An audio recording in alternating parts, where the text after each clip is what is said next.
All right, guys, let's take a look at some of the top waiver ads. If you're dealing with a lot of these players on the injury report, or you're still realizing, hey, I have too many guys on the bye week, these are some players that are available in at least 50% of leagues. Will Levis, Jacksonville has allowed 18-plus points to a quarterback in 8 of 12 games this season, so you need a desperate streamer at quarterback.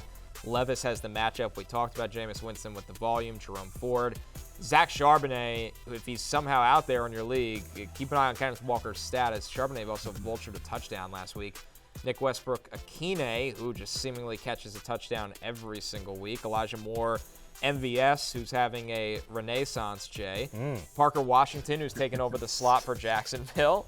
Will Dissly, goose egg last week, but better days ahead for Will Dissly and Juwan Johnson against what is ever left of your New York Giants. Yeah, my New York Giants. Yes, the MVS Renaissance, very comparable to Da Vinci's back in the day. Yes. Hard to know who did it better. Some interesting names here. I think with Jerome Ford is an interesting one in particular because it felt like in that it was a Monday night game against the Broncos that maybe they were starting to turn a little bit on Nick Chubb and just realizing that he just doesn't seem right and he's not having that explosiveness, and he went through patches of the game where he just wasn't out there, and it seemed like Jerome Ford is probably just the better option now, and you hope that Chubb just gets back on track next season. Denny, any of these names? Go ahead, Denny.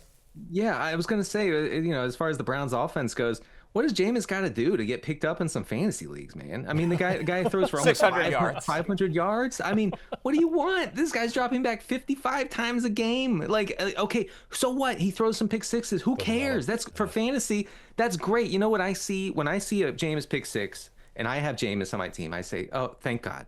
Because now we're going to get a whole drive of nothing but check downs to Njoku and Moore and Judy, and just going to rack up those points, right? It doesn't, like, you can't get caught up in like the real football aspect of Jameis if you're starting him in fantasy. He's a great option this week, even against a good Steelers defense.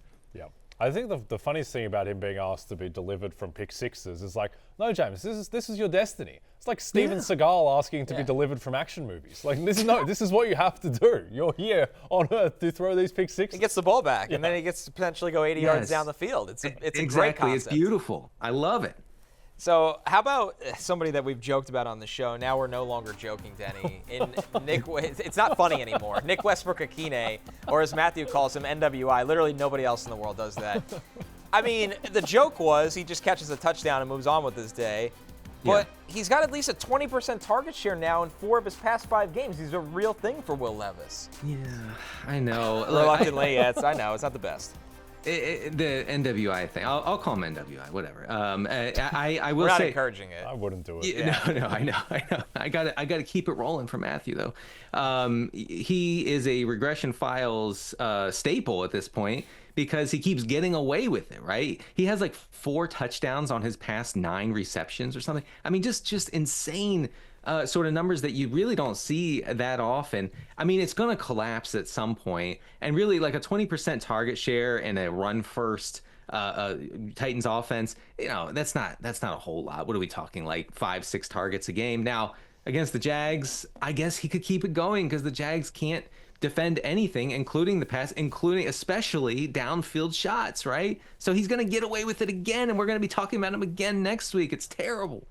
The last name, Jay, I want to ask you about here. Will Dissly, a bit of an enigma going into this one. He has 0 fantasy points last week, but Kansas City gives up the most receptions and yards per game to tight ends. The enigmatic Will Dissly, one of the great enigmas of our time. I think the thing is the Chiefs, they are now a clear pass funnel defense where their run D is very solid, and the pass D, since Jalen Watson has gone down, has just been catastrophic. They just have not been able to compensate for losing L'Jarius Sneed in the offseason and losing Jalen Watson to injury. And so in a game where the Chargers are 4-point dogs, expect that they will need to throw in this one. And with the uncertainty around Ladd McConkey, like there are very real worlds where Will Dissly in a favorable matchup is the number 1 option for Justin Herbert in a primetime game on NBC.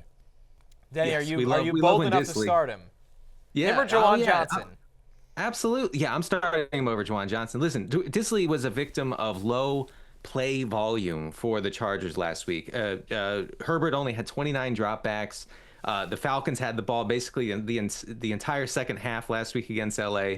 So, don't just disregard Dissly.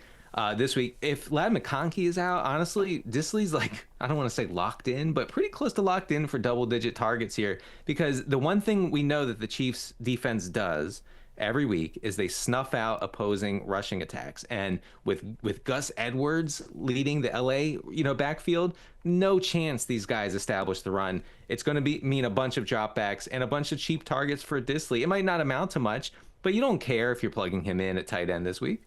Yeah, I think that's the thing about this game is that I think you look at it face value, it's like Chiefs, Chargers, Sunday Night Football, Mahomes, Herbert. Like the total's 43. Like it's not expected to be a super explosive scoring game. And so in an ugly game, I think Will Disley absolutely has, 6 for 59 and a touchdown in him. Hey, it's Matthew Berry from NBCSports.com and RotoWorld.com. And I want to thank you so much for watching whatever it is you just watched. Or if nothing else, being too lazy to click out of the autoplay after this video started, after whatever it is you actually wanted to watch finished. But now that you're here, I'd like to take a moment here to ask you respectfully now, okay? I'm asking you respectfully to subscribe to the NFL on NBC YouTube channel. You'll get the latest Roto-World fantasy news headlines, all sorts of great shows, including my own Fantasy Football Happy Hour. So go subscribe now. Again, I'm asking respectfully.